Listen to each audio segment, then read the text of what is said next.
Devidamente autorizados. E todo mundo com saudade de mim, que eu sei. Fiquei um tempinho longe, mas estou de volta. Bom dia pra quem é de bom dia. Boa tarde pra quem é de boa tarde. E boa noite pra quem é de boa noite. Mais um episódio do nosso grande Samba Pod. E hoje a gente tem um convidado. Gente, ó, eu vou fazer uma rasgação porque eu sou muito fã dele. Confesso que ele me inspira, sempre vou atrás dos desenhos, das referências, cada vez que tô criando um carnaval novo, porque ele é... o spoiler aí. Maravilhoso! Estamos aqui com um grande campeão, Leandro Vieira. Leandro, samba pode? Pode sempre. E é uma alegria estar com vocês aqui. Fiquei um tempão sem vir, né? Já várias vezes. Só enrolando a gente. Mas hoje estou aqui. Mas ele tem crédito pra enrolar, né? É, muito. Eu acho que não é por falta de vontade, é muita coisa pra fazer, né? E aí, meninos? Cleiton, tudo bem? Tudo bom, pessoal? Estamos aqui no Estúdio Rastro, mais uma produção aqui do Batuque Digital TV. E vamos que hoje a Carila tá feliz, mas a gente também curte, tá? A gente também curte falar de esse papo de carnavalesco, produção do carnaval, pensamento do carnaval, né? Fala aí, Tiagão. Da onde vem essas loucuras de carnaval, né? Ainda mais com um campeão na mesa, assim, é sempre bom. Não, e eu queria agradecer já de antemão pela presença e por ter me dado o primeiro título no especial, sabe? Pela Imperatriz, que, pô, graças a Deus, saí daquela zona, né? Agora eu tô campeão. Aliás, aqui desse lado aqui, 2 campeões aqui, né? O Tricolor aqui. Tá Libertadores. Mandar um abraço pro João. Tricolor também deve estar feliz pra caramba. Alô, João. A Imperatriz até fez um post, né? Foi, A Imperatriz é cheia de tricolor. É isso. Então vamos de cara. Carila, Leandro, faz as honras. Nossa primeira pergunta. Como o carnaval entrou na sua vida? O carnaval entrou na minha vida primeiro como uma imagem guardada na minha infância mesmo. A primeira lembrança que eu tenho do que é o carnaval é uma imagem de criança. Eu fui criança no subúrbio do Rio. E aí a primeira imagem que eu tenho é de um bate-bola, né? Dessa figura fantasiada para brincar o carnaval na rua. Então, assim, o carnaval como uma lembrança que eu guardo, né? A mais antiga lembrança, e acho que não tão antiga e fundamental para a minha formação como carnavalesco que sou hoje, é a figura do bate-bola suburbano, que foram essas primeiras figuras que eu vi passando pelo portão da minha casa, né? Numa performance bem tradicional do que seria a incorporação carnavalesca a partir da fantasia. Então, a memória mais antiga que eu tenho é isso, de carnaval. E você lembra da sensação do bate-bola? Primeiro do pavor, né? Porque criança tem pavor tem pavor de bate-bola. Mas também era um pavor... E tu nem sabia quem eram os vizinhos, quem tava na fantasia, né? Mas era um pavor misturado com um fascínio, né? Sim. Porque é um pavor da figura mascarada, com aquele comportamento sempre agressivo, né? Barulhento, de estourar, de bater com a bexiga contra o chão. Mas também do fascínio desse monstro ser um monstro tão colorido, enfeitado, né? Eu tenho a lembrança de bate-bolas de cetim, bicolor, com boleros enfeitados, boleros purpurinados, enfeitados com espelho. Então é um misto. A lembrança é um misto de medo e fascínio mesmo, né? Com aquela exuberância, aquele monstro exuberante, mascarado, barulhento, né? Alguns perfumados. Eu lembro muito um perfume que eu guardo do carnaval. É o perfume do bate-bola, né? Que é aquela essência aquela mistura de baunilha com tutti-frutti. Então essa é a memória mais antiga. Com relação a essa figura fantasiada do carnaval, né? Eu, antes de me tornar alguém ligado às escolas de samba, eu me tornei alguém ligado ao carnaval da rua, né? Porque as escolas de samba eram até uma coisa distante para mim, porque durante muito tempo as escolas de samba eram um negócio que passava na televisão, né? Não era um negócio que fazia parte da vida da minha família. Eu não sou de uma família de escola de samba, né? Eu sou de uma família do subúrbio com ligação ao samba tradicional, vamos dizer assim, com a roda de samba. A minha casa era uma casa que se escutava muito samba, os LPs de samba tocavam, mas eu não tinha a tradição com a escola de samba. A escola de samba, quando eu era criança, era um negócio que passava na televisão durante o carnaval, enquanto a minha família se reunia para fazer churrasco, e as minhas tias faziam aquela coisa de quintal mesmo, de subúrbio, e que minhas tias faziam aquela cama coletiva na sala. E eu lembro que a escola de samba era um troço que passava na televisão enquanto a gente brincava, e que a gente dormia e aquilo tava passando, e a gente acordava, aquilo tava passando. Mas que só veio entrar na minha vida mesmo muito tempo depois, quando eu já era... Como já posso me dizer, adulto mesmo. Quando você foi fazer artes plásticas, você já sabia do carnaval? Não, eu sabia da existência de um... Desse caminho que você queria. Eu nunca pensei em ser carnavalesco. Nunca passou pela minha cabeça.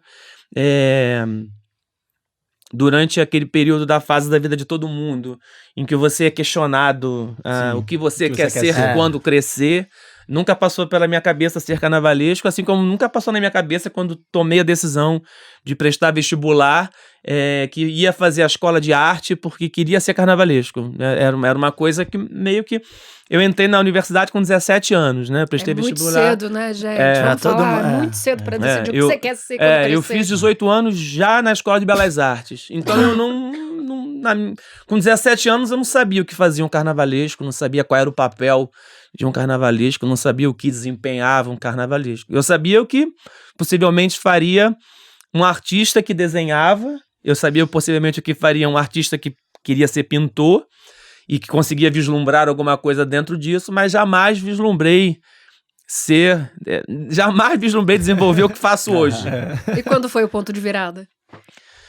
Eu me tornei carnavalesco, eu acho que foi mesmo os tropeços, né? Engraçado, eu tenho amigos carnavalescos e que a gente compartilha um pouco das expectativas e das histórias de vida de cada um. E é curioso perceber que alguns sempre desenvolveram o interesse por desenvolver, por ser carnavalesco, e outros não, né? Outros foram meio que tropeçando, sim, né? E os tropeços levaram a essa possibilidade de trabalho. Eu não pensava em ser carnavalesco.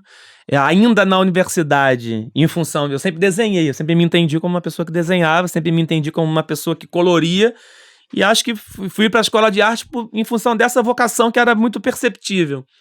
E na escola de arte, já numa questão mais madura mesmo, 18, 19, 20 anos e tal, e essa coisa do trabalho, né, da necessidade de trabalhar, eu acabei descobrindo que existia, que as escolas de samba, aquilo que passava na televisão, era um lugar também que se aproveitava de alguma forma, sim, quem tinha essa aptidão. Uma profissão. E aí eu via sobre a possibilidade de um estágio, um estágio que era uma parceria da Liga, né, da Liesa com a Escola de Belas Artes, e fui tentar saber o que era aquilo, né, com interesse financeiro mesmo. E só que a Escola de Belas Artes ela tem quase que uma história oficial, sim, com o desfile das escolas de samba, em função do Pamplona, da Rosa e tudo mais. Mas essa galera, né, essa ligação histórica da Escola de Belas Artes com o Carnaval Carioca, ela se dá pelo curso de cenografia e indumentária, que é o curso que naturalmente, de alguma forma, é o curso de formação, né? Se existisse, sim, uma formação para a figura do carnavalesco, uma formação tradicional seria essa, para a figura do carnavalesco, seria o curso de cenografia e indumentária, já que a gente entende de alguma forma que alegoria é cenário e que fantasia é figurino. Sim. E essa relação... muito mais que isso. Sim, mas assim, se tivesse que... Sim, o né? mais próximo seria isso. E naturalmente foi esse curso, né? O Pamplona era um cenógrafo, né? A Rosa era uma professora de indumentária, né? Cenógrafa e professora de indumentária, e naturalmente isso foi se desdobrando para a escola para as escolas de samba. Mas o meu curso, como eu já disse, era o de pintura. Então, eu descobri, quando fui procurar informações sobre essa possibilidade de estágio remunerado, que a parceria era da Escola de Belas Artes, mas focada no curso de cenografia e indumentária, e que o curso de pintura, que era o curso que eu era inscrito, não estava contemplado. Mas na minha cabeça, na ocasião, foi pensar que, poxa, se a escola de samba absorve esse tipo de trabalho, né? Mesmo que não fosse, eu nunca tinha desenhado uma fantasia, nunca tinha imaginado um cenário para nada, mas eu coloria. E aí eu fui por conta própria num barracão de escola de samba, me oferecer para trabalhar. Tive a iniciativa de ir. Qual escola era? Então, eu não fui nem com a intenção de procurar uma escola.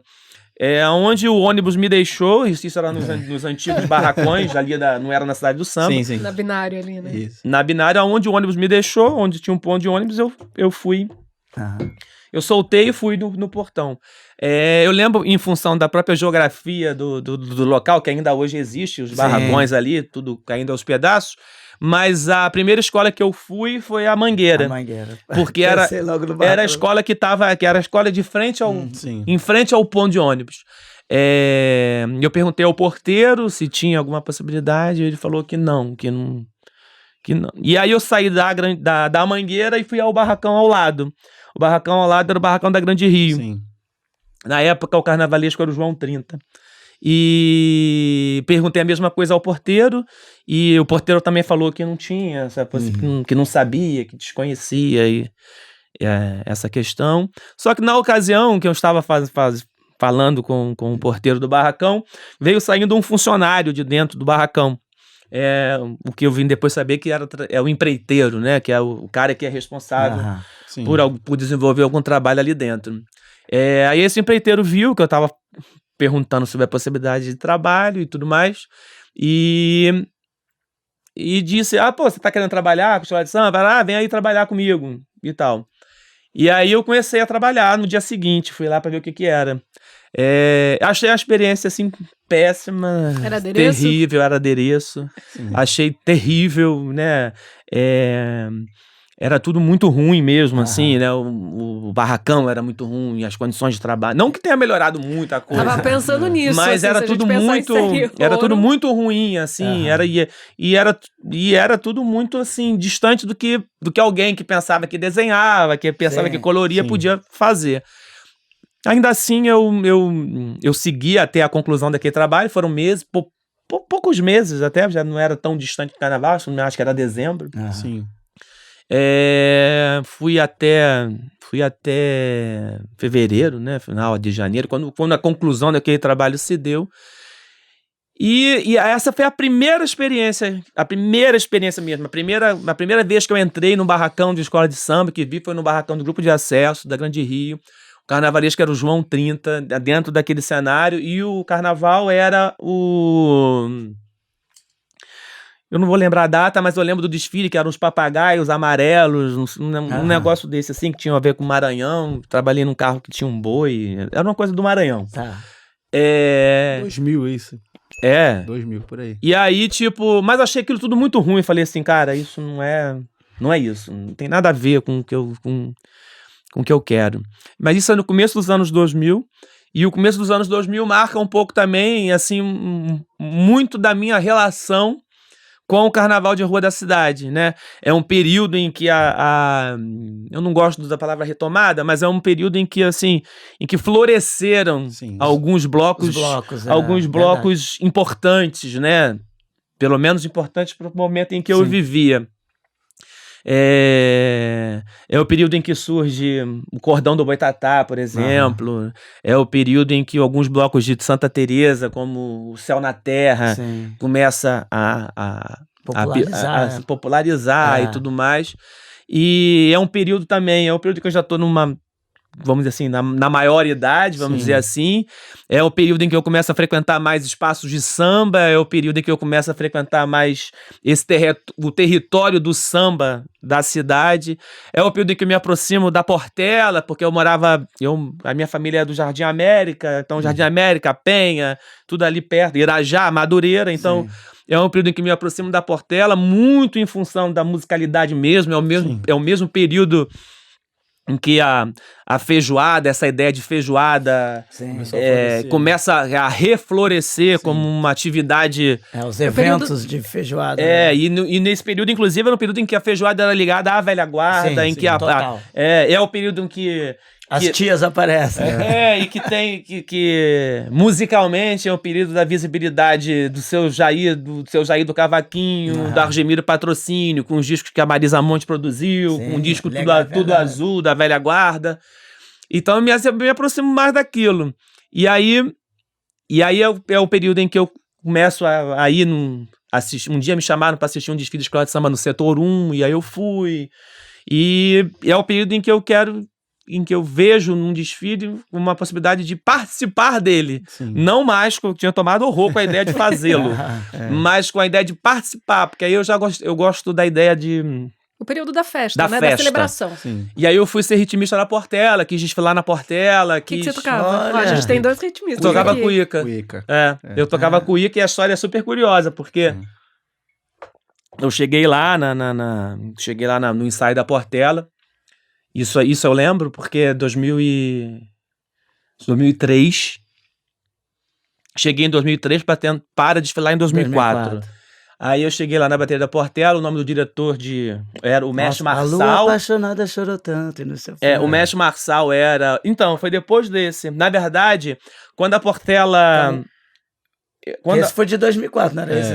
Então eu cheguei em 2004 para 2005. Então, porque eu lembro que nesse desfile da Portela especificamente, que foi a Portela encerrou uma das 2 noites de desfile. Eu não sei se foi a primeira ou a segunda, mas lembro que encerrou, porque lembro da manhã daquele carnaval, lembro do Abre Alas da Portela e lembro principalmente da bateria da Portela naquele carnaval. Lembro principalmente da presença da tia Dodô como madrinha de bateria daquele ano, né? À frente. Eu lembro que aquela entrada... Lembro também... Acho que o Paulinho tava na frente, né? Provavelmente. Foi uma coisa assim, que foi muito bonito. E aí, naquela ocasião, na arquibancada do setor 1, eu falei, ano que vem, eu não quero estar aqui, porque assistir isso não me atende. Quero participar do ritual. Eu quero ir lá pra dentro. E aí passou esse desfile, aí eu fui lá saber como é que era. Quer dizer, eu já sabia que tinha ensaio e tudo mais, porque frequentava a escola em função da feijoada. E aí eu fui lá e como é que é? Tá, ensaia. E aí comecei a ensaiar. Aí eu lembro, o diretor de bateria se chamava Pedro. Era um senhor chamado Pedro. E aí eu falei, cara, não, quero desfilar. Não, vem ensaiando aí. E eu lembro dessa frase, que é assim, se ninguém... Tá vendo essa velharada aí? Porque é muitos senhores de idade. Né? Tá vendo essa velharada aí? O negócio é o seguinte, se até o carnaval ninguém morrer ou for preso, você entra. Eu passei aquele carnaval com a expectativa de que alguém morresse ou que alguém fosse preso, mas ninguém morreu e ninguém foi preso. Então eu ensaiei, mas não desfilei, não participei do carnaval seguinte. Mas no ano seguinte eu estava lá e voltei a ensaiar. Aí teve um churrasco, teve uma resenha daquelas de bateria normal numa segunda-feira. E esse coroa, que era o Pedro, era um coroa muito esquentado. E aí ele bebeu demais... E no churrasco ele puxou uma faca pra um outro cara, não sei o quê. Ele não foi preso, ele foi quase preso, mas foi expulso da bateria da Portela. Expulso não, mas acho que suspenso. E perdeu a condição de diretor. E no lugar dele foi colocado um coroa, gente boníssima, chamado Barbeirinho. E o Barbeirinho o Barbeirinho era o cara que eu ensaiava do lado dele ao lado do ano anterior. E aí ele me chamou o Branco, ele falou assim, ô Branco, chega aqui. O negócio é o seguinte, Pedro caiu, eu agora tô mandando, e é o seguinte, eu vou sair daqui e você vai ficar no meu lugar. E aí eu passei a ocupar o lugar que era dele, no naipe de cuícas. E desfilei durante 10 anos fazendo isso. E na bateria. E eu tô contando isso porque nesse meio tempo o que aconteceu foi que eu continuei dentro dessa ideia de precisar trabalhar. E aí nessa ideia de precisar trabalhar e já sabendo que já existia, na minha cabeça já existia um espetáculo que se pintava, que se coloria, que se contava uma história e tudo mais. E aí eu desenhei algumas coisas, assim, mas muito mais com a intenção de colorir, porque desenhar carnaval eu desenhava muito mal, não tinha essa noção de que era um figurino. Uhum. Desenhei algumas coisas muito mais com a intenção de mostrar que sabia colorir e pedi ao mestre de bateria, que nessa ocasião já era o Nilo Sérgio, que ainda é mestre de bateria da Portela, que ele levasse aqueles 3 ou 4 desenhos para o barracão da escola e mostrasse para alguém lá que tivesse a condição de avaliar aquilo e achar que eu podia fazer alguma coisa. Ele fez isso, e na ocasião o carnavalesco era o Caio Rodrigues, e por alguma conjuntura ele me chamou para colorir os figurinos do figurinista que trabalhava para ele. Tá vendo aí, pessoal? A bateria continua sendo um dos maiores portões para você entrar numa escola de samba. Na verdade, meu padrinho nesse sentido, né? O meu padrinho foi o Nilo Sérgio. Sim. Foi o cara que pegou algo que eu legal. fazia e levou para dentro do barracão. E lá dentro do barracão que despertou um interesse. E aí o Caio me chamou para eu comecei mesmo, assim, oficialmente, dentro de uma equipe de carnaval, colorindo o desenho dos outros. Essa foi a minha primeira função de fato. Colorindo as coisas que os outros pintavam. Eu não sabia desenhar nada para carnaval, não sabia fazer uma fantasia, não sabia nada mesmo. Aprendi a partir desse contato. E aí, depois dessa ocasião, aí eu nunca mais deixei de fazer carnaval. Legal. Durante muito tempo acompanhando o Caê. E dentro dessa condição de acompanhar o Caê, eu fui descobrindo outras vocações. E sempre integrado com a quadra também, né? Sim, porque o que eu mais gosto, na verdade, é a quadra, festa, né? É a ideia da escola de samba como espaço de comunhão mesmo, de coletividade, né? Eu separo, acho que isso muito bem, essa ideia de que o que eu realizo para o desfile é o meu trabalho, é o meu ofício. Mas o meu encantamento, e hoje eu entendo muito mais que o meu encantamento pelo ofício passa exatamente por essa possibilidade de contato com essa instituição que é a coletividade. Sim. Agora, foi a curiosidade que te levou até onde você está hoje, porque ele foi curioso para bater num barracão que ele nunca tinha ido, bateu na porta, perguntou se tinha espaço, conseguiu algo, não foi o que você queria, e foi assistir o carnaval, aí teve a curiosidade de, quero desfilar, foi lá, perguntou como é que fazia, desfilou na bateria, e teve a coragem de, sem ninguém ter pedido nada, desenhar, colorir e entregar. Nessa trajetória me veio uma pergunta assim, você tem alguma influência de carnavalesco, já que você não pensava em ser carnavalesco? Tenho, mas aí o que aconteceu, né? Eu não pensava em ser carnavalesco, mas a partir do momento, porque o que aconteceu? Eu fui lá pintar os desenhos de alguém. No ano seguinte, eu já estava pintando o desenho de alguém e escrevendo coisas para o enredo de alguém também. Sim. Eu já escrevia coisas para o enredo que não era meu, era o enredo do carnavalesco que eu trabalhava. Sim. Então, eu desenhei e comecei a escrever coisas para os outros. Disso de desenhar e escrever coisas para o outro, eu passei a me interessar também em como é que faziam as coisas. Aí eu desenhava, escrevia coisas e comecei a tomar conta do que seria o início de uma produção. Uhum. Com o tempo, eu sempre desenhei, eu não desenhava carnaval. Sim. E aí, com o tempo, eu fui descobrindo que existia na produção das alegorias, existiam, assim, desenhos que seriam mais próximos do desenho que eu realizava, né? Então, aí começou a acontecer uma situação que é assim, vou dar um exemplo assim, no carro tem que desenhar uma águia. Aí, às vezes, o cara é um excelente figurinista, conhecedor de materiais e tudo mais, mas ele não tem uma habilidade para desenhar uma águia. Sim. E eu tinha habilidade para desenhar a águia. Aí, então, eu tinha habilidade para desenhar uma águia, eu tinha habilidade para desenhar um dragão, eu tinha habilidade para desenhar um urso, eu tinha habilidade para... Aí eu comecei a desenhar pedaços de coisas que seriam aproveitadas para um projeto alegórico. Sim. Aí quando você começa a mostrar que sabe fazer isso, se há uma fantasia em que que a cabeça é uma carranca do Rio São Francisco, e esse figurinista também tem a dificuldade de materializar uma carranca do Rio São Francisco com a qualidade capaz de causar um encantamento na apresentação daquilo, aí eu passei a desenhar no figurino do outro um pedaço daquilo. Certo. Sim. Com o tempo eu estava desenhando alegoria, eu estava desenhando figurino, eu estava colorindo, eu estava escrevendo, eu estava tomando conta do barracão. Fazendo tudo. Eu estava sempre nessa ideia de aprender, né? Aham. De como é que se faz, Curiosidade. como é que isso se transforma naquilo. E fui aprendendo como é que se fazia.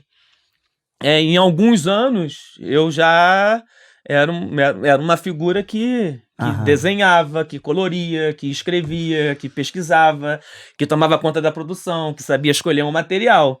E o que aconteceu foi que aí o Caê trabalhava na Portela, ele saiu da Portela, foi para Grande Rio. Parte da equipe que trabalhava nele na Portela foi para Grande Rio com ele. Na Grande Rio a equipe ganhou outros integrantes. Sim. Foi ficando mais volumosa, eu fui assumindo outras funções, e não lembro o ano exato, mas o Caê, num determinado momento, ele saiu da Grande Rio e se transferiu para a Imperatriz Leopoldinense.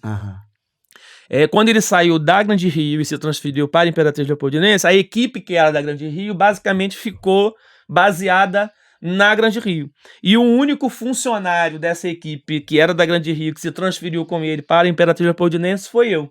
Então, quando eu fui para a Imperatriz Leopoldinense, aí eu já fui para desenhar todos os figurinos do Caê Rodrigues para a Imperatriz Leopoldinense. Nesse momento, eu tive que, tipo assim, porque o que é isso que eu tenho que me situar no que eu estou fazendo, né? Eu tenho que saber o que eu vou fazer. Eu tenho que, de alguma forma, buscar não a profissionalização daquilo, porque não estudei para ser isso. Mas tenho que me situar, né? Do que faz isso, como faz isso, por que se faz isso. E aí é quando eu passo a ter um olhar para o trabalho de outros, né? E esses outros eu vou buscar na minha memória. Quem são esses outros? Eu fui criança e adolescente nos anos 90, né? Então, por mais que a televisão não despertasse o meu encantamento durante os dias de carnaval, a televisão apresentava o que era o trabalho do Renato Lage. A televisão apresentava o que nomes, era, né? O trabalho da Rosa Magalhães. E não só a memória dos nomes, porque assim, tem a memória também, por exemplo, quem viveu o carnaval dos anos 90, de alguma forma, é lógico que para uma criança, você assistir um desfile em que tem a figura do Frankenstein na comissão de frente, você assistir um desfile que tem escafandristas na comissão de frente, você assistir um desfile que tem a imagem de um feto dentro de um planeta. Então são memórias que vão ficando. Então na minha cabeça existia o Renato Lage, existia... O Renato não, que eu não sabia nem quem era, assim. Existia o trabalho.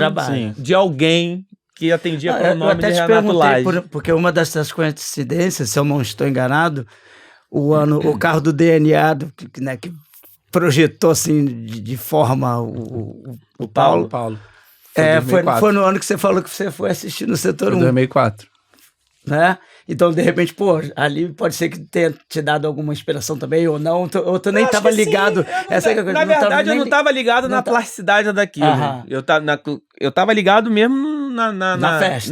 Na festa. E porque eu fui também numa situação muito curiosa, porque eu não era uma coisa que, assim, como eu gostava da rua, então o desfile da escola de samba ele se dava numa hora em que eu já estava cansado, né? Porque vai no bloco. Exatamente.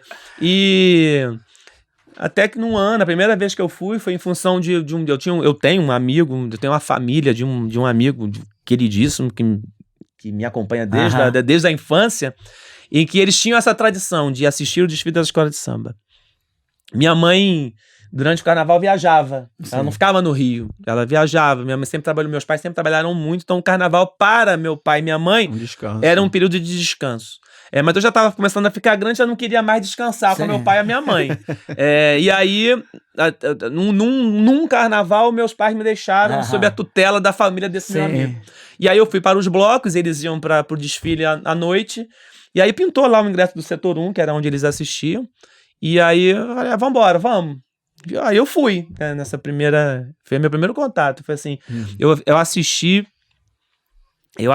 pela primeira vez um desfile da escola de samba no setor 1 mesmo. Certo. Que é onde até hoje é o meu lugar, não na arquibancada, mas na pista. O meu lugar gosta de de ficar ficar ali. é ali. Ah, Você vê a escola inteira Eu vejo passar. a escola isso que eu ia dali. falar. Você passa, É. espera a escola toda É. passar. E como você fica no dia do desfile? Hoje é um dia horrível, né? Eu já te encontrei de manhã cedo na avenida, indo lá ver os carros.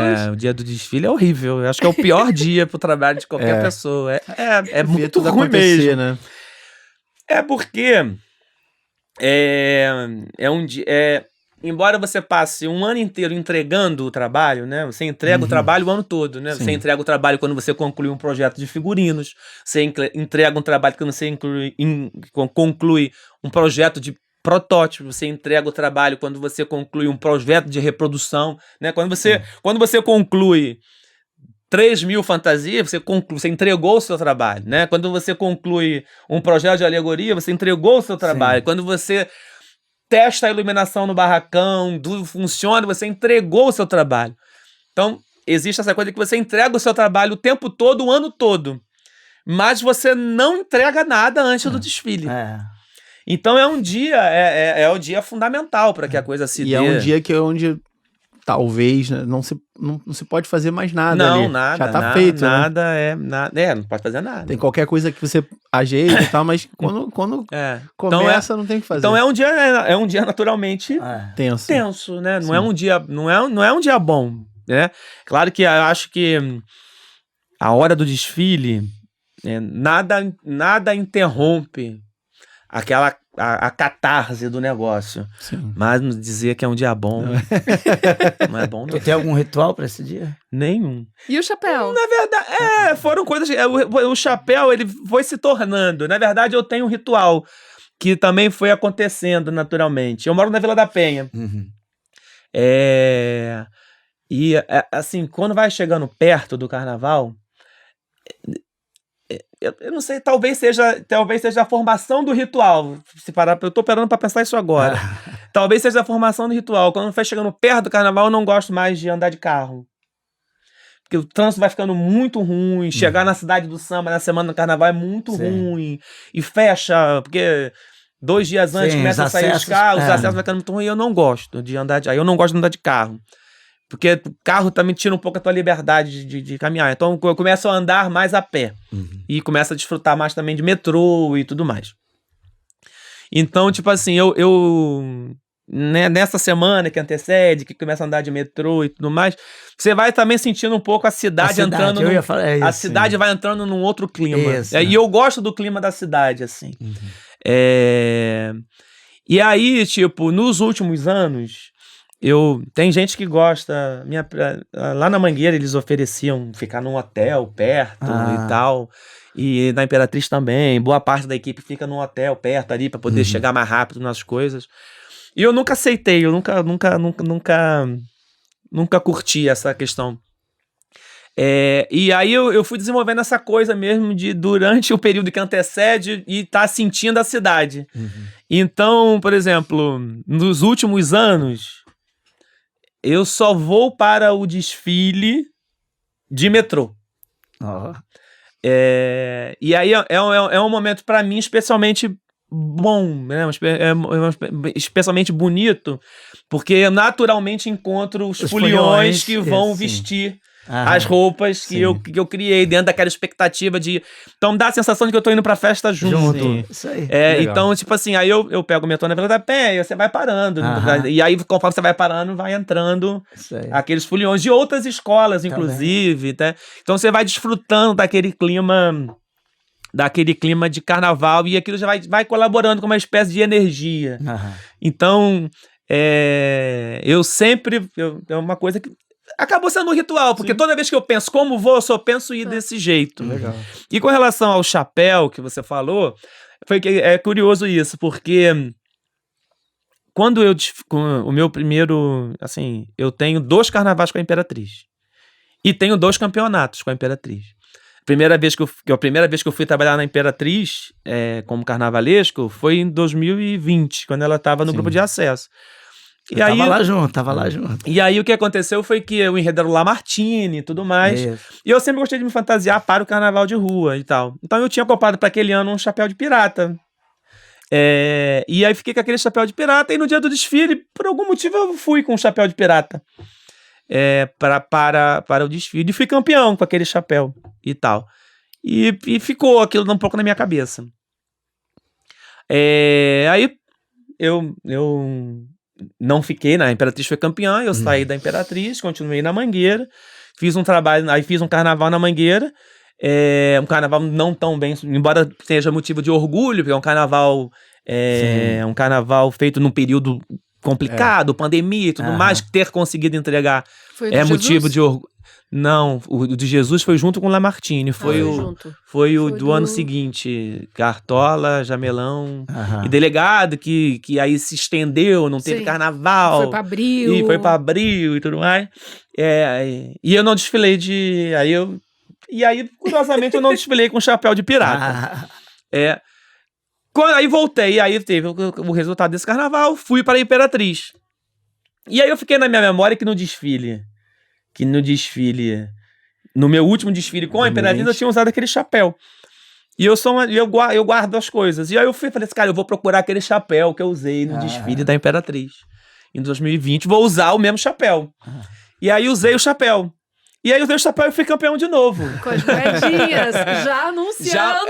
Já mandei. Aí eu mandei. E aí eu tinha feito uma ala que tinha umas moedas e sobraram muitas moedas dessa ala.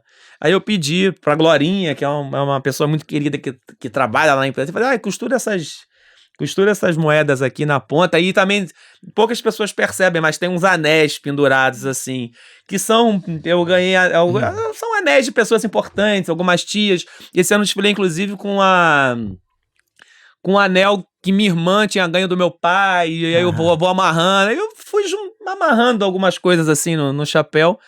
E deu certo. É lógico que ano que vem eu vou desfilar com um chapéu, né? Agora, se vai virar um ritual, se será uma tradição, o ano que vem é que vai me dizer. Se eu botar o chapéu e ganhar, aí ninguém tira mais. Aí ninguém tira o chapéu. E aí ano que vem é todo mundo de chapéu, né? Não, eu sou muito ligada a esse chapéu, porque a minha herê usa um chapéu de pirata. Sim. A Matilde usa um chapéu. Então, quando eu te vi de chapéu de pirata, Matilde!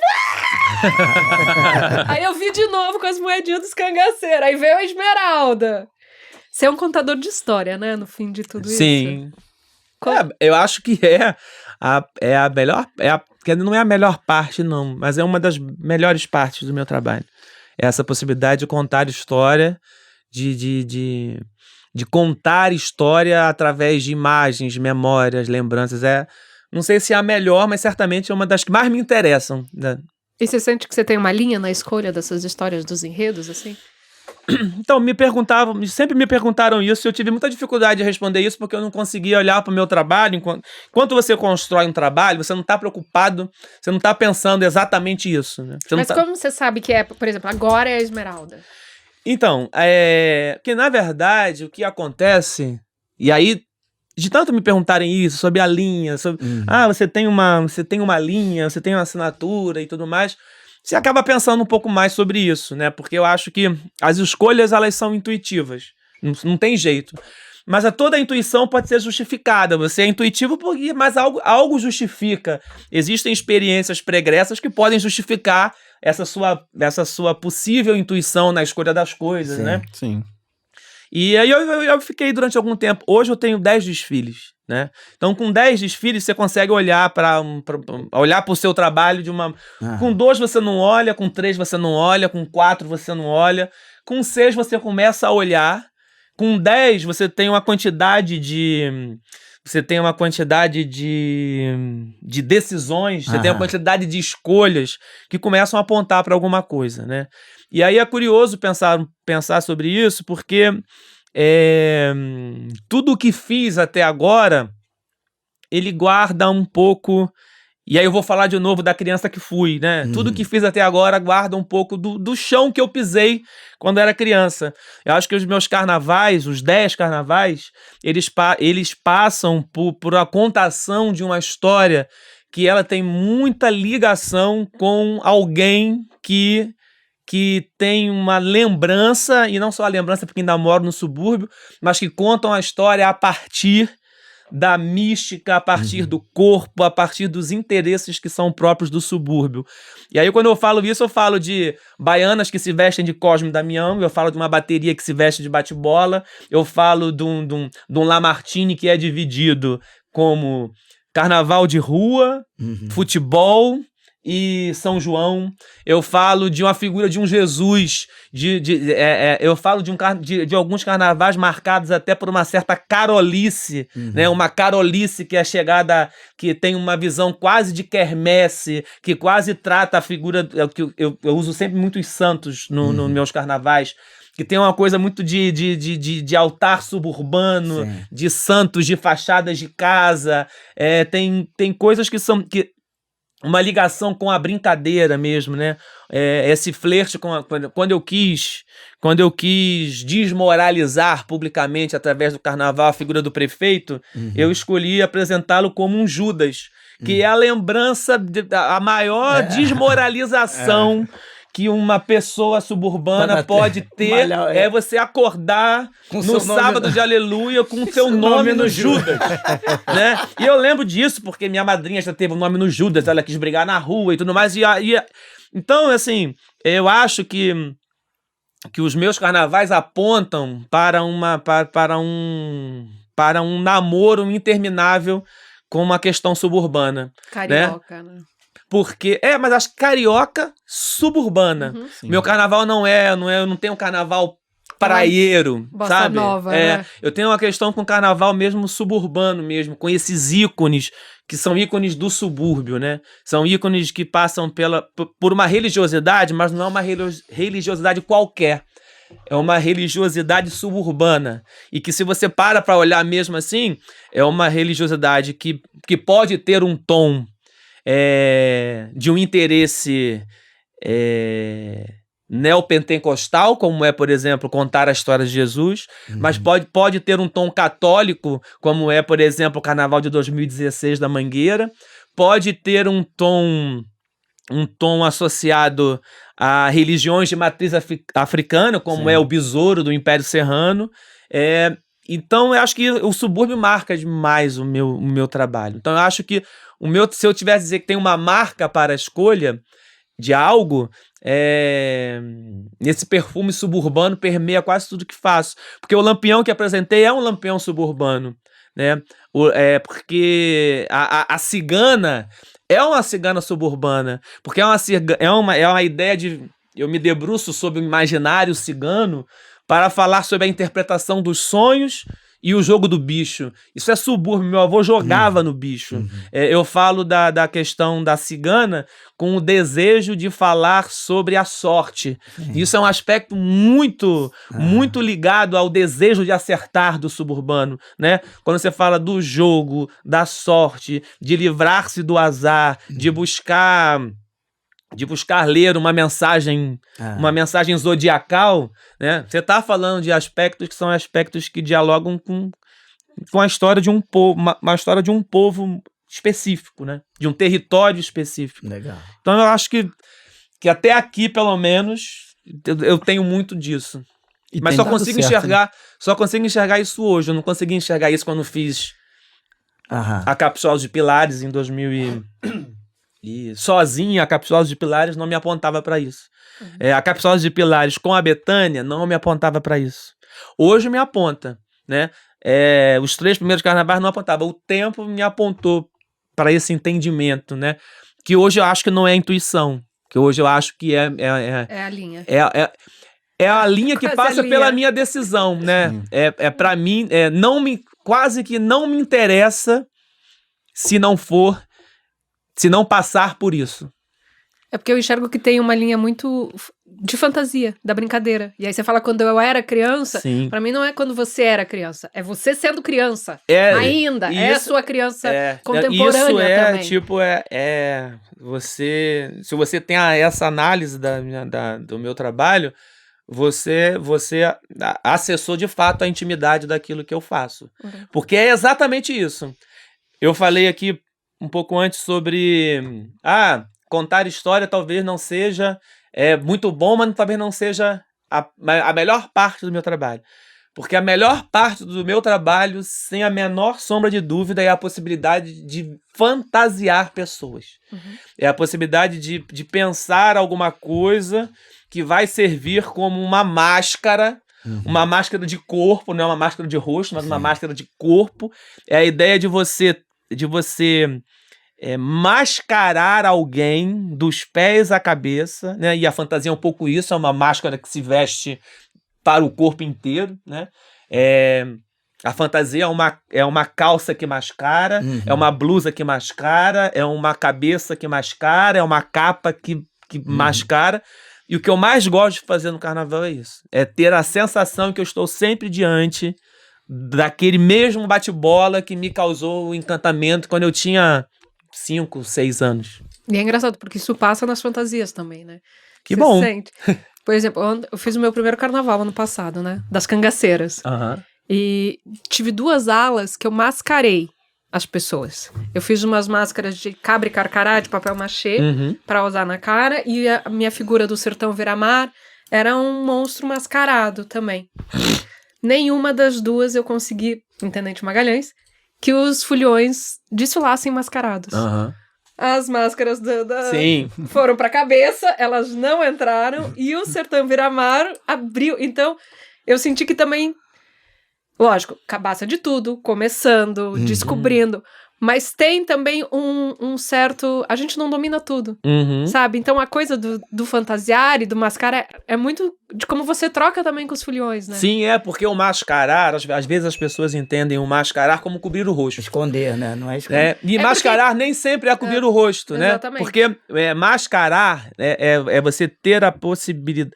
Quando você trata, e é como eu penso o meu figurino, quando você pensa o figurino como uma máscara para o corpo inteiro, você está entendendo que a calça também é uma máscara. E a fantasia carnavalesca, ela é um negócio extraordinário. Eu tenho fascínio pela fantasia carnavalesca. Porque a fantasia carnavalesca é onde...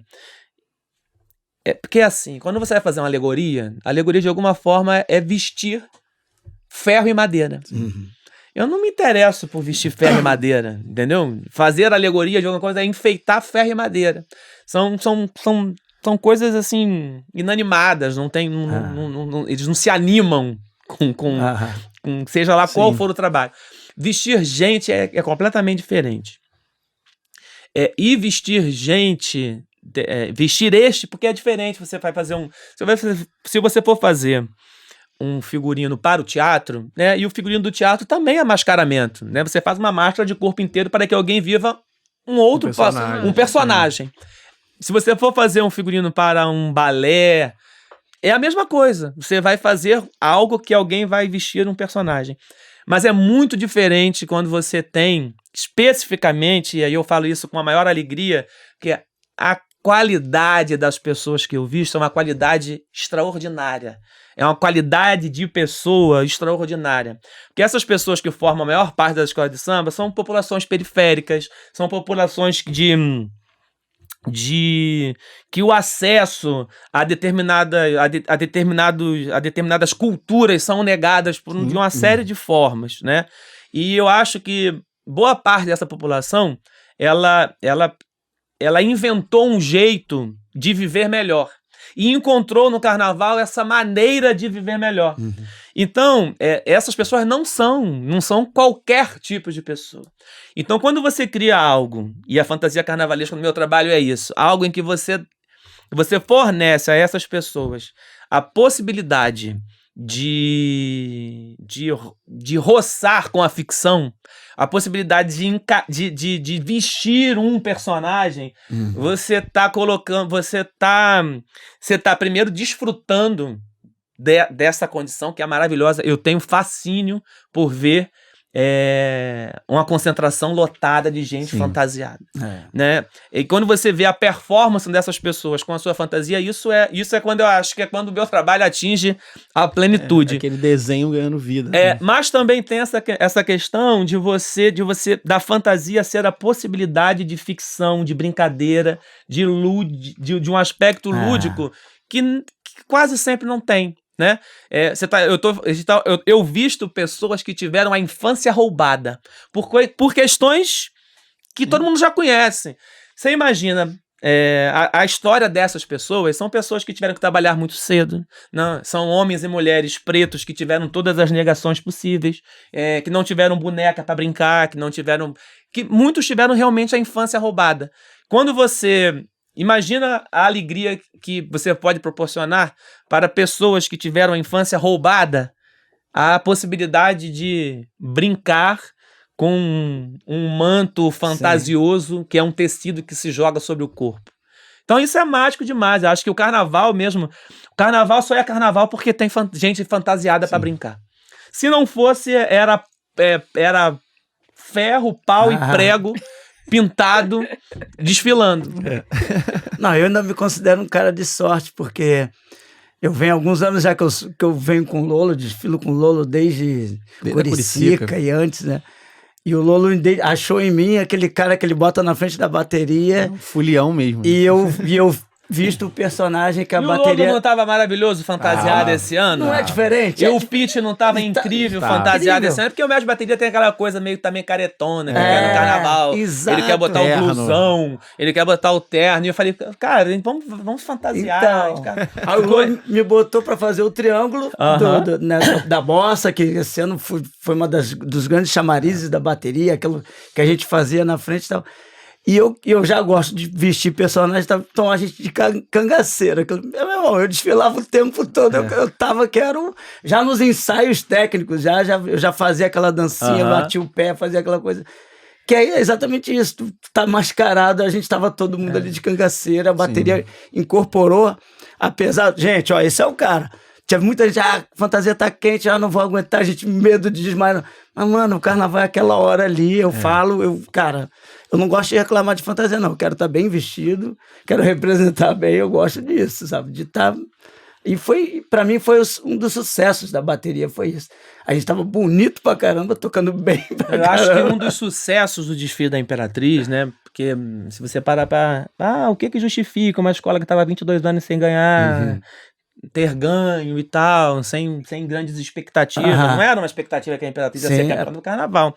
Eu acho que um dos grandes sucessos da Imperatriz e que faz com que ela viva esse momento que ela vive é o fato de, naquele momento, nós ter havido um sentimento de comunidade que estava ali disposta a vestir a fantasia e realizar um carnaval, né? Eu acho que o desfile do ano passado ele tirou um pouco do ar sisudo que a Imperatriz carregou durante algum tempo. Eu acho que ela se mostrou como uma escola mais dada à brincadeira e, por estar dada à brincadeira, mais apta a alcançar algo melhor do que ela estava acostumada a alcançar. Sim. Porque essa coisa eu tenho pavor tenho pavor da regra, tenho pavor não acho que não da hierarquização da atividade carnavalesca. Acho que quanto mais próximo da brincadeira, mais apto da vitória você está. Porque se você for falar a respeito num comparativo, né, existem escolas que desfrutam de condições financeiras superiores, existem escolas que às vezes nessa comparação de samba, o que é samba é bom, o que é samba é ruim, sabe, existem escolas que têm sambas que são melhores, existem escolas que têm uma escola tem uma bateria é mais difícil, porque bateria é mais mas tem fantasias que são mais ricas, tem fantasias que são mais pobres, tem enredos que são melhores, tem enredos que não são tão bons, tem essa diferença. E essa diferença é a diferença que o júri tem que estabelecer, é papel do júri estabelecer isso. E às vezes não ganha a maior escola, não ganha a que teve o melhor samba, não ganha a que gastou mais dinheiro. Então, o que gastou mais, o que tem mais, nem sempre resulta na catarse que às vezes resulta no campeonato.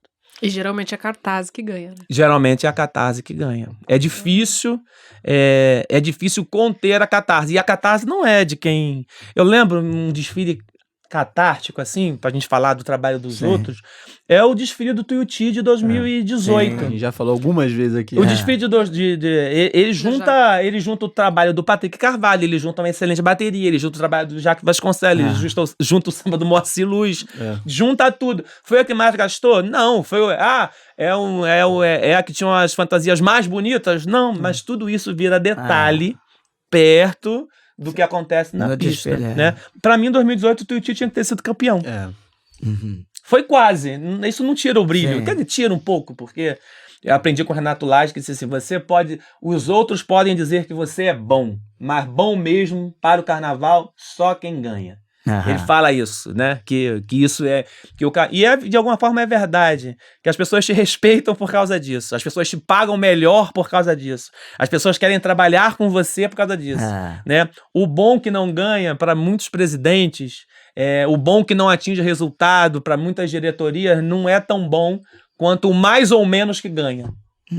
O mais ou menos que ganha, ou seja, o mais ou menos que resulta na vitória, é melhor do que o bom que não ganha.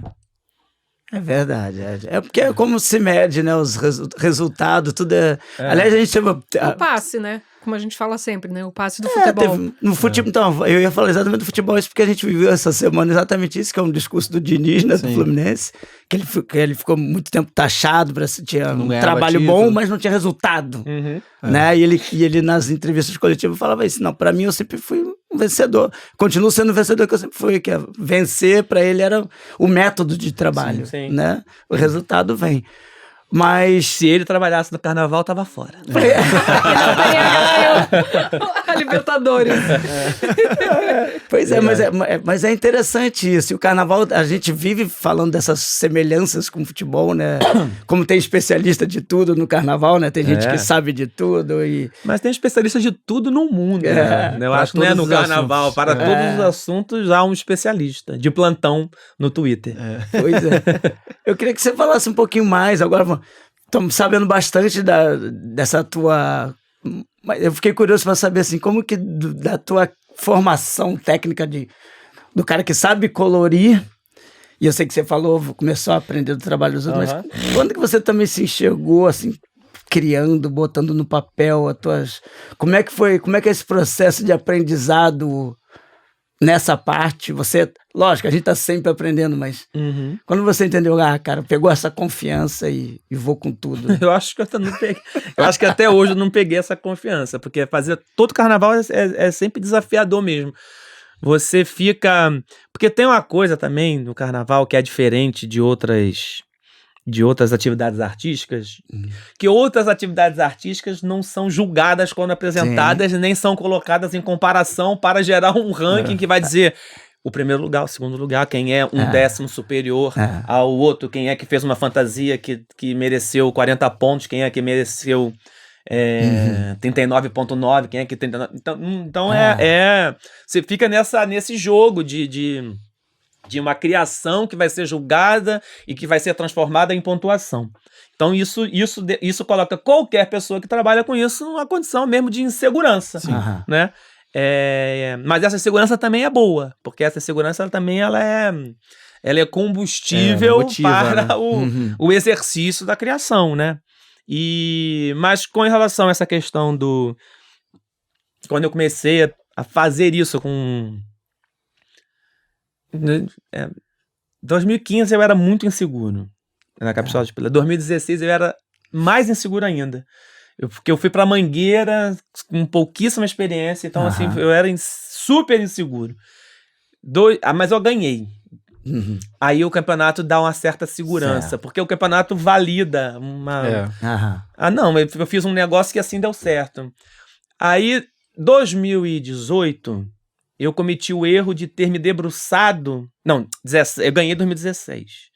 Aí, em 2017, talvez por uma questão de insegurança e inexperiência, eu cometi o erro de me debruçar sobre os acertos de 2016 para produzir um trabalho em 2017. Que eu acho bonito, mas reconheço que cometi este erro. Porque hoje, com mais experiência, eu sei que um trabalho não serve de referência para o outro. O meu trabalho não serve de referência pra mim. Por isso que eu acho Em mais termos doido. de criação, não de É, processo, né? De execução. Isso, por isso é que eu acho mais doido quando eu escuto as pessoas falarem assim, o seu trabalho é uma referência pra mim. Porque nem eu mesmo não consigo olhar para o meu carnaval anterior como uma referência para o que virá. Né? Claro que você vai aprendendo a desenvolver um método e tudo mais, Sim. mas quando eu olhei para quando eu tô falando aqui, porque quando eu quis fazer 2017, eu me debrucei sobre os acertos de 2016. E isso foi apontado, inclusive, pelo júri como falha.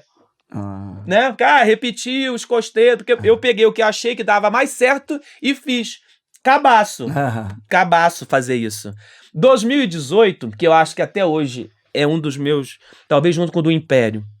Mas 2018 pra mim, eu tô falando de fantasia. Tá. Mas 2018 que pra mim é um dos meus melhores trabalhos de fantasias para o carnaval, ele justamente é um momento em que eu entendi que, tipo assim, que o que eu fiz em 2015, que o que eu fiz em 2016, que o que eu fiz em 2017 não serve pra mais nada. E foi quando eu fiz o meu carnaval com a ruptura estética em fantasia maior. Foi quando eu aboli, eu não falei, não quero fazer costeiro. Porque aí foi assim, tipo assim, a jurada me tirou ponto porque eu repeti excessivamente costeiro. E aí, mas eu também não queria me render a uma fórmula que eu já acho uma fórmula horrível, de você emplumar a fantasia, porque o costeiro de penas de falsas não é tão bem visto. Se você repetir pluma da primeira à última ala, aquilo tem uma aceitação. Se você Porque tem uma tradição também, né? Isso, Não e aí, pra não ceder, o que eu fiz? Eu quase que abri mão dos costeiros, eu quase que abri mão de materiais carnavalescos, eu fiz fantasias remendadas pelo avesso, né? Fazia uma fantasia e queria que o componente tinha que vestir, que o avesso foi tratado como que deveria ser exposto, os materiais super diferentes e tudo mais.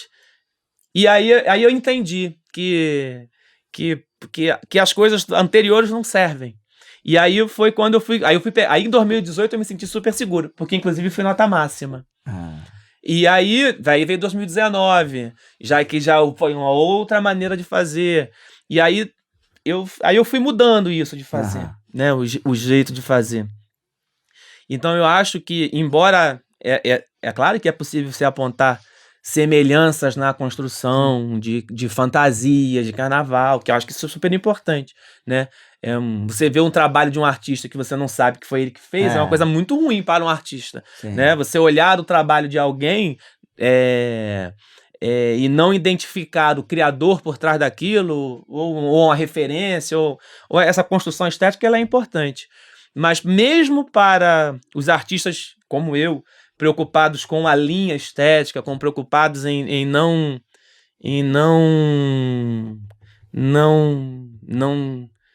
perverter a sua criação, se abrindo mão daquilo que acredita, é preciso entender que o trabalho de construção para o carnaval ele sempre vai ser um novo trabalho. E nunca vai ser o velho trabalho não vai servir nunca para o próximo. Ele vai te dar experiência, vai te dar experiência, mas não a experiência de fazê-lo de novo. A experiência de, inclusive, não fazê-lo. Então, é engraçado porque a gente trabalha muito com, não sei se tem a ver até com o papo da reciclagem, né? Mas não é bem a coisa. É mais da criação mesmo, né? Em si que... E de entender que é isso, não existe uma fórmula. Né? Cada se existisse ano, era fácil. Exatamente, e chato. Porque não todo só mundo fácil, faria. mas chato. E todo mundo faria. E o que acontece é isso, quando tem a cópia, que é a cópia pela cópia, não a cópia pela experimentação, porque eu acho que uma das coisas mais legais é você realmente poder experimentar e ter condições de fazer isso. A cópia do trabalho alheio, ela é como se você entrasse num caminho pelo atalho. Né? Quem entra no caminho pelo atalho perde boa parte da caminhada de quem começou a caminhar primeiro. Então, assim, é mais ou menos assim. Quando você está numa caminhada e que você começa essa caminhada primeiro, você vai guardando a lembrança dos lugares por onde você passou.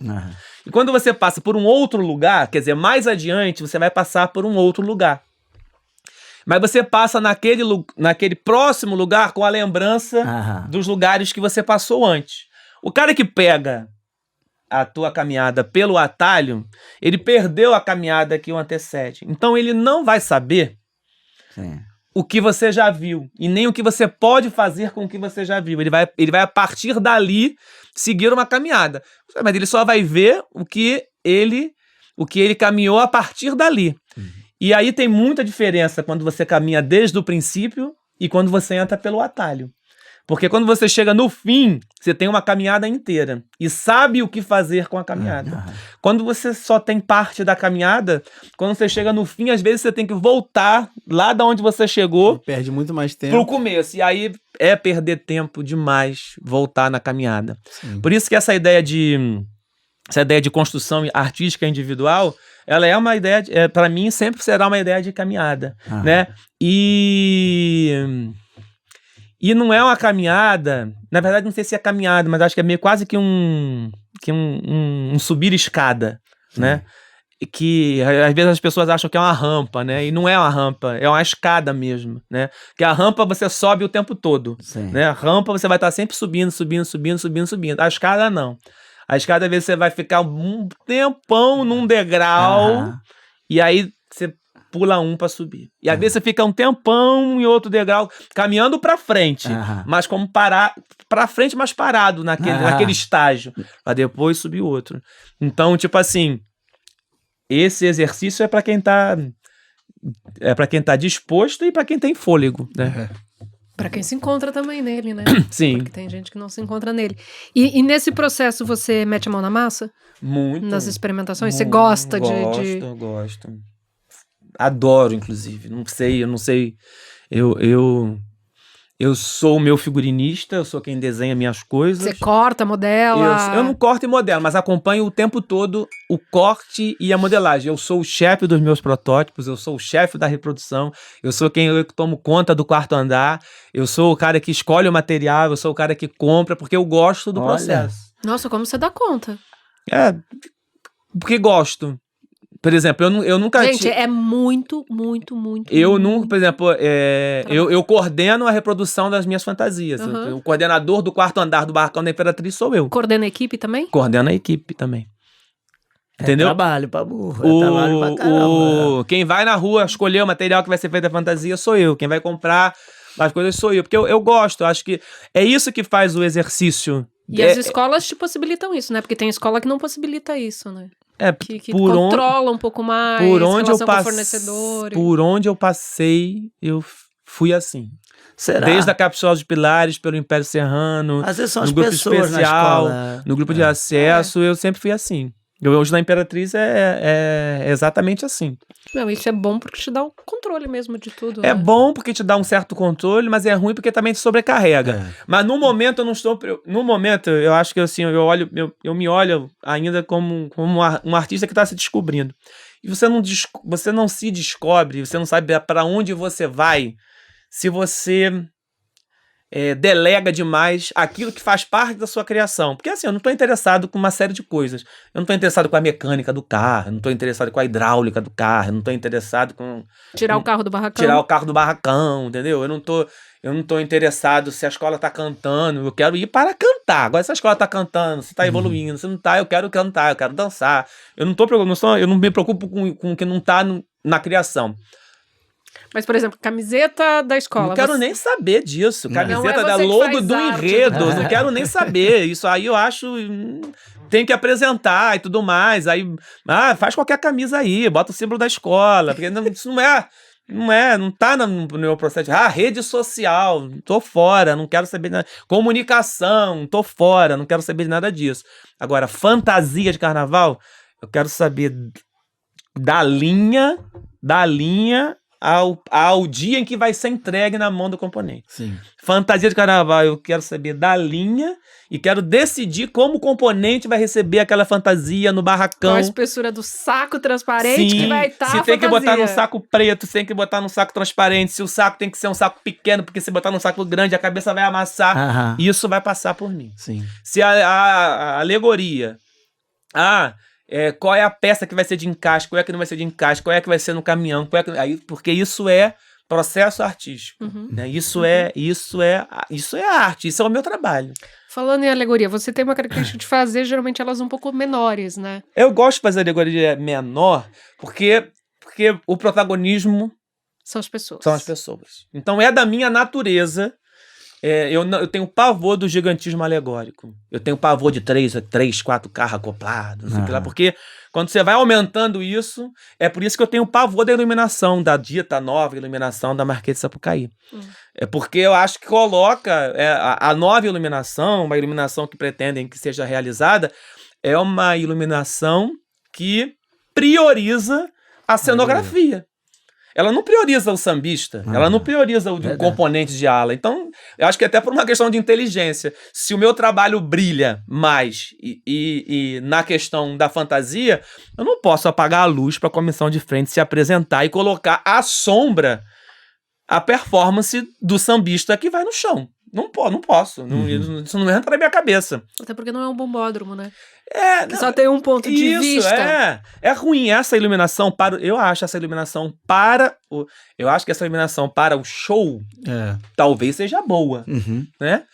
Para um desfile das escolas de samba não é. Eu acho Pro que cortejo, né? Não é mal pensada pra caramba. Eu acho que assim, e eu não sou contra que pensem a iluminação para o desfile. Não, eu sou a favor, muito a favor que pensem a iluminação para o desfile. O que eu não acredito é que a iluminação que conhecem, a iluminação que é a iluminação pica do Alok na praia de Copacabana serve para o desfile da escola de samba. O cara que pensa que a iluminação do Alok, que é foda pra caralho na praia de Copacabana, vai servir para o desfile da escola de samba, ele é um iluminador ruim.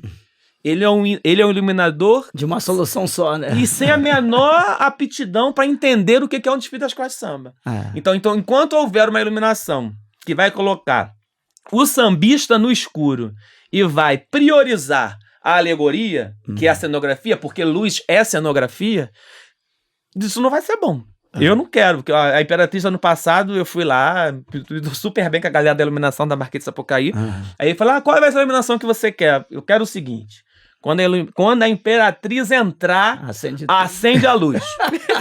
Essa foi a iluminação do desfile. Foi. Se alguém perguntar pra você, qual foi a iluminação, porque os carnavalescos foram lá pra escolher a iluminação. Sim. Qual foi a iluminação que o carnavalesco da Imperatriz Leopoldinense escolheu para o campeonato da escola no Carnaval de 2023. Quando o mestre Lolo anunciar que o desfile começou ao som da bateria, acende a luz. Essa foi a minha decisão de iluminação. No desfile das campeãs, eles fizeram, eu lembro. Mas eu já tinha ganho, eu nem reclamei. Nem reclamou. Tinha bebido. Eu nem vi que apagaram a luz lá. Eu só vi depois no vídeo. Mas no dia eu nem percebi que apagaram a luz. Mas no dia do desfile oficial eu fiquei bem assim, ligado. Primeiro porque é um trabalho... É um trabalho cromático. Não é meu, não. De todos os carnavalescos. Sim. Todos os carnavalescos pensam. Uns pensam mais, outros pensam menos. Mas para todos... A cor é um dado fundamental para a contação de uma história. Então você pega aquele trabalho todo de muita cor. Luz. Você pega aquele trabalho todo de tecido. Você pega aquele pensamento que os tecidos têm as suas particularidades. Sim. Tecidos translúcidos, tecidos opacos, tecidos brilhantes, tecidos... Você joga uma luz em cima de qualquer maneira e essa luz que está lá não adianta. Tá longe, não foca no componente, fica escuro, dá sombra... Então, não ensaia, não tem ensaio. Né? A melhor, cara, assim, a minha melhor luz ainda é a luz geral. Só que é a segunda melhor luz, porque a melhor luz mesmo para desfile de escola de samba é a luz do sol.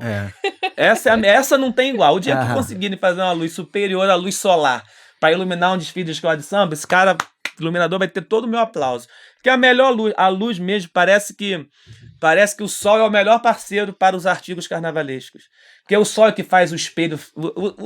Na verdade, o sol, e acho que talvez seja melhor, porque o sol é que faz com que as pessoas brilhem mesmo. Então, a pessoa que brilha é o mais bonito para um desfile de escola de samba. Ai, que lindo isso. Nossa, mas não é verdade? Por isso é que o sol por isso é que o sol é bonito demais. Por isso que bloco sem fantasia, bloco desorganizado, é bonito sob a luz do sol. Então, e os artigos carnavalescos são artigos para fazer as pessoas brilharem mesmo. Aí você apaga a luz, joga uma luz em cima, uma luz atravessada e tal. Não dá. a alegoria fica bonito pra caramba. Eu acho que pra alegoria ajuda. Funciona. Mas não é um desfile. O desfile de escola de samba não é um desfile que é marcado Aham. pela só condição por cenográfica. Tem o resto. E o resto é o seguinte, que é resto, né? São 7 cenografias para 3.000 pessoas. Ou seja, É. a prioridade do espetáculo tá em 3.000 pessoas que passam pelo chão, né? Sim. A beleza disso também é esse conjunto de E fantasias, mesmo que seja, de cor que deságua, né? mesmo que seja resumido a alas, são mais alas do que alegorias. Sim, Então, tudo é mais. É isso aí. O que é mais caro? As pessoas falam, alegoria é caro. O que é mais caro no carnaval é vestir. É que eu acho que isso está muito relacionado ao crescimento das comissões de Sim. frente, né? Hoje em dia o carro de apoio de comissão de frente é maior que a alegoria. Quase uma alegoria. É o tamanho de uma alegoria. É maior que as alegorias das escolas da Intendente, por exemplo. E aí acho que é uma nova tentativa de continuar esse crescimento.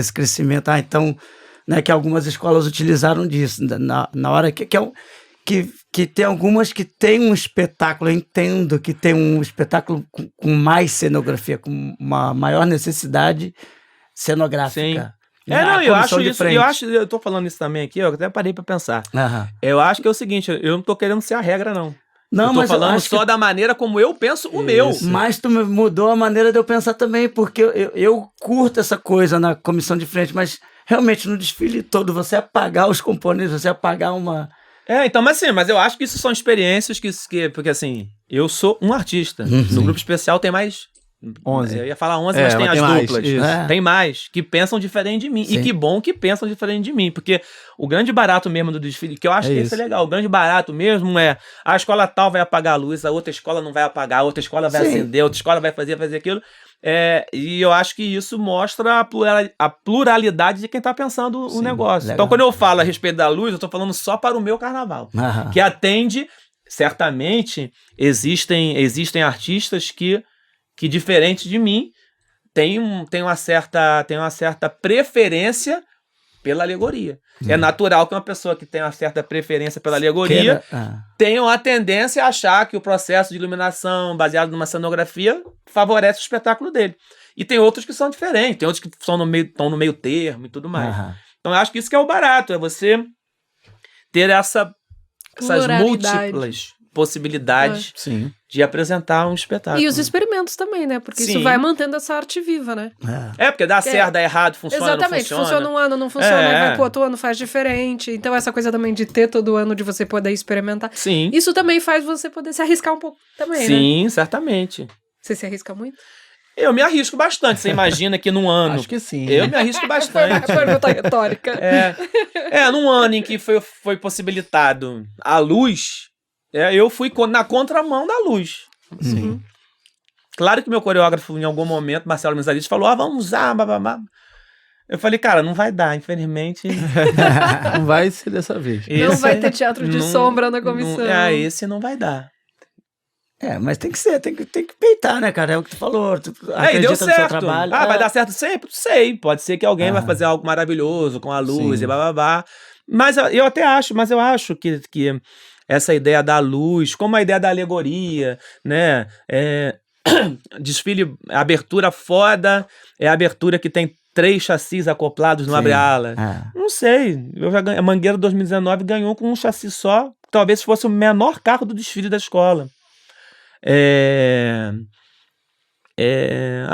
Então você nunca sabe certamente o que vai ganhar. Não tem a regra. Não tem. E é bom que não tenha. A gente tava falando. Até porque é uma combinação de muitos fatores. Sim. Né? É aquilo que a gente acabou de falar.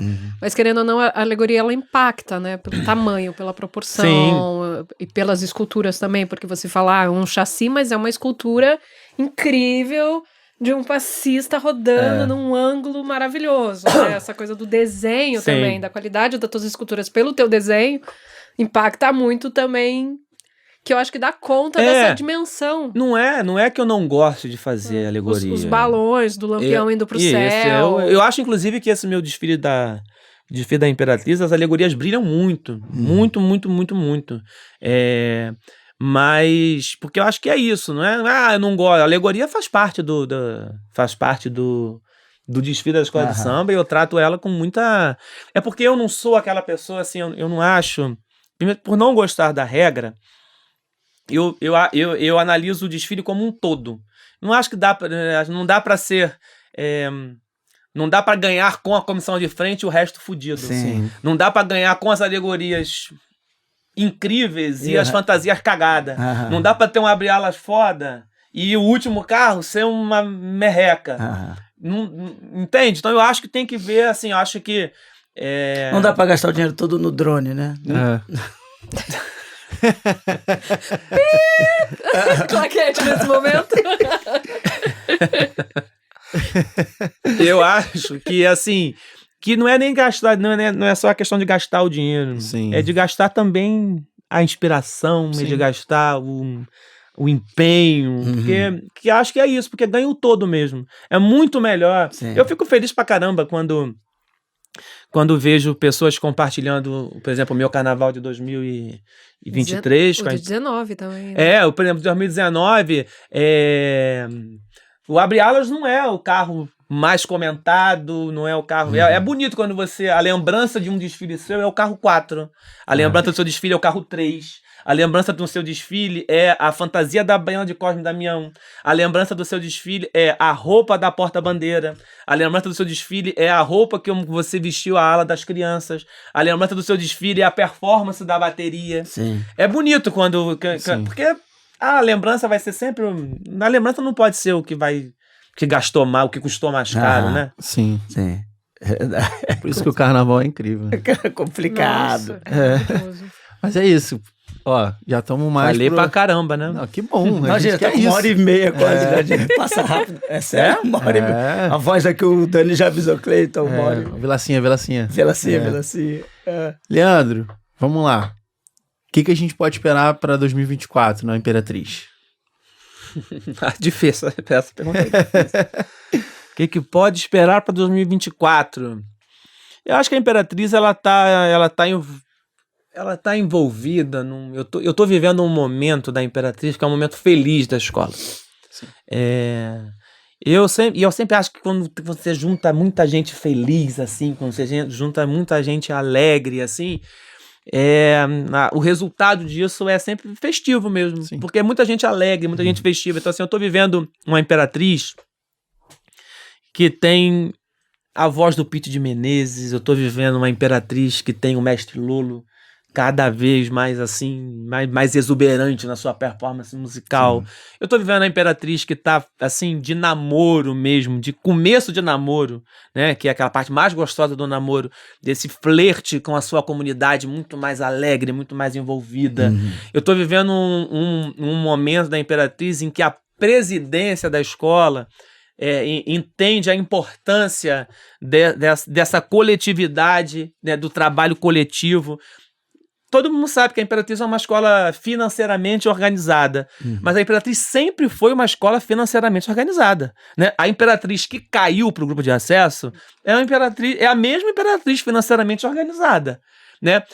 Então isso quer dizer que é o seguinte: o problema da Imperatriz nunca foi com a relação da sua organização financeira. Ela fez grandes carnavais organizada financeiramente e fez carnavais abaixo do que ela poderia fazer com a mesma organização financeira. Foi para o acesso tão organizada financeiramente quanto. Então essa direção da escola, ela já sabe que não adianta ser organizada financeiramente para poder atingir grandes resultados. O grande resultado da Imperatriz é esse flerte com a sua comunidade, essa aproximação com a comunidade, é esse entendimento de que o complexo do Alemão é sim porque o discurso da Imperatriz sempre foi o seguinte: é a escola da zona da Leopoldina, né? Ramos, Olaria, Penha, Bragipina, e é um pedaço grande é um pedaço grande realmente dos domínios territoriais da Imperatriz Leopoldinense. Mas a Imperatriz Leopoldinense, ela tá no pé do Morro da Baiana e a 5 minutos do Complexo do Alemão. A Maria Helena, por exemplo, é a moradora mais ilustre do Complexo do Alemão. Existem centenas de pessoas do Complexo do Alemão na bateria, baleado, um monte de gente lá que é do complexo, que gira em torno do complexo. Então, essa aproximação da Imperatriz com esse território, que é a 5 minutos da quadra dela, que inclusive com uma rainha de bateria que é de lá, ela mostra que a Imperatriz entendeu que só o dinheiro dela não ia servir para nada. Sim. né? Só o dinheiro que ela tinha não ia servir pra nada, porque ela estava fora das campeãs, ela estava 22 anos sem ganhar, ela tinha sido rebaixada. Então o que era possível fazer para que esse namoro florescesse? É um olhar atento para a comunidade, é um olhar competitivo para o desfile, né, que tem essa competição. E eu estou vivendo esse momento na escola, né? Eu estou vivendo esse momento da Imperatriz.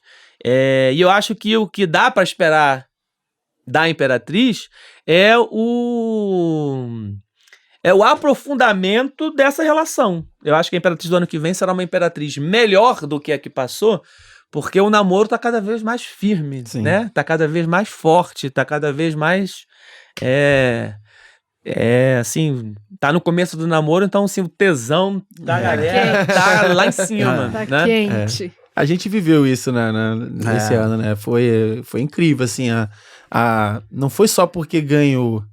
A galera já tava feliz antes de ganhar. Porque, porra, passar o ano de alma fudido. lavada, Passar né? o ano fudido e ganhar não vale a pena, não. É bom você passar. Porque quando você passa o ano bem, quando você passa o ano realmente alegre, ganhar ou não ganhar é uma consequência. Isso. Agora, quando você passa o ano bem e ganha, é maravilhoso. Mas não vale a pena o sacrifício de ter um ano ruim por um campeonato que dura muito pouco tempo. Verdade. A Imperatriz veio no crescente. Eu tô desde que o Lolo tá na Imperatriz. Desde 2015.